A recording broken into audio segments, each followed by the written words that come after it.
Hello and welcome back to Grofus Does Britannia. We are doing a finance video today, and we're on our investment portfolio in M1 Finance. This channel is mainly about Ultima Online and different various games, but I also have a section, a playlist of investment videos that I kind of use to document my investment journey and also to bring you guys along for that ride. Hopefully motivate you to get started on your investment journey as well. I am no financial advisor. I don't have any financial advice for you guys. This is just kind of what I do, and wanted to bring you along with me. So without further ado, let's hop right in. Like I said, this is my M1 Finance. This is my preferred platform. Basically, it allows me to set up different investment pies in which I can allocate what percentages I want for each holding that I have. So as things go down in price and as I put money in, it buys the things that are lower weighted to bring them back up to where your target allocation is set for. So it kind of makes it a hands-off approach. I do go in and tweak the percentages every now and again, usually once a year, but it is my go-to platform. Month to date, or our month numbers: starting value 59,142, ending value 62,232. I always put $550 a month in. October I may end up putting a little bit more in. Did some money on the side type stuff, was able to get some extra income, so there may be more. If I can get more, I will put more in, because I do believe in the snowball effect. The more you put in earlier, the more money you're going to have in retirement, and that's what this is all about, is collecting dividends and growing the portfolio to retirement. My 1 year numbers look pretty good. Starting value 39,000, ending 62. And let's take a look at the activity feed.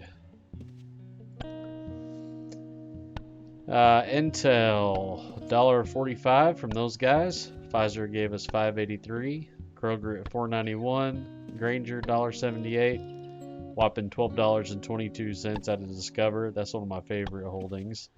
That triggered an automatic buy event, and which M1 bought PBW and QQQ, as those two were my slices that were a little bit lower on percentage than the others. Next up, we got Target on September 10th at $3.15, Johnson & Johnson $3.47, 3M Company at $6.55, Home Depot $3.53, Microsoft $3.37. September 12th is when I put in my $5.50. That triggered a 6 holding buy event. Got some VXUS, VYM, Triple Qs, PBW, Total Index, Stock Market, VTI, and VOO 500, S&P 500. And then got a little bit of, I got 1 penny in security lending interest, realty income 218, a little bit from Google. I don't own that much of Google, so it doesn't, I didn't get that big of a dividend from those guys, but I plan on buying more of them in the future.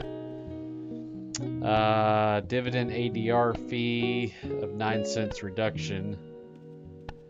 I don't know which holding triggered that, but some of these have an ADR fee you have to pay a little bit back. British Petroleum $8.68, VXUS $13.56, nice one there.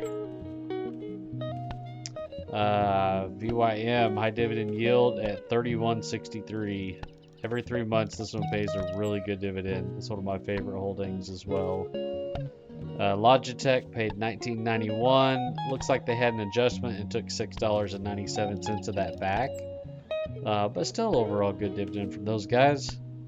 Then that triggered another buy event. Got some more PBW, some VYM, and some VOO.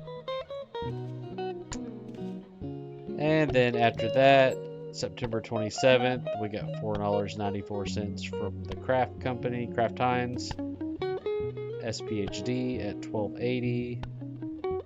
PBW, Clean Energy ETF $5.70.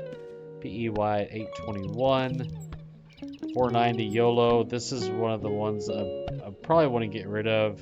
It's been an underperformer, but we got a little bit of dividend from those guys, so that helps offset the underperformance from them. Union Pacific 272, and that triggered our final buy event of the month, which was VTI, VOO, and VYM. Total of 45.31 there. We look at our holdings. Let's see.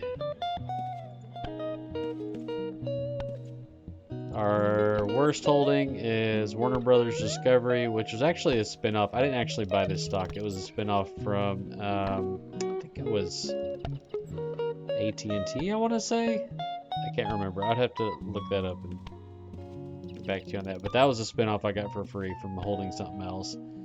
Neo, I did put a lot of money into those guys. They've been doing pretty bad.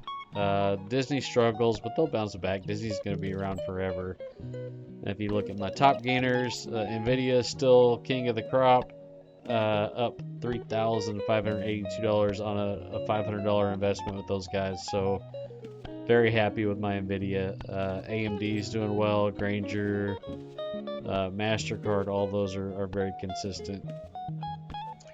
As far as the dividend income, 2024, we're on target to have $1,294 in completely passive dividend income, and that's what this is all about, is investing into the stock market, collecting that passive income, and then that gets reinvested right back in, and that's what creates the snowball effect and really gets your portfolio going. September is always a good month. I got paid out $154.63 in September alone. Same thing with March, June, September, December. Those are the 4 big months always, every year.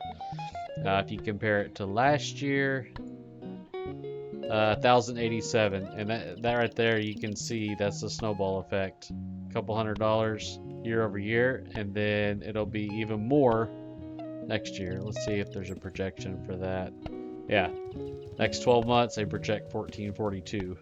And of course, dividends aren't always guaranteed. Companies can change how much they're paying out. They can lower, they can eliminate, they can pay more.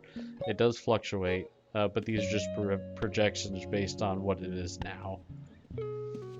But there is links in the description below for this platform. You can also pick up some free stocks from Webull, free stocks from Robinhood. Those links are in the description below as well. If you want to try out Atlas Earth, there will be a link for that. What else? I'll post another one next month. We'll see how it goes. Check out some Ultima Online videos if you want to check out that old game from the 90s. It's still fun today. I plan on doing some more content on that soon.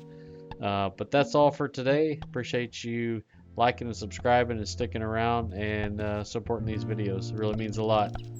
Until next time, take care of yourself, take care of each other. Fare thee well.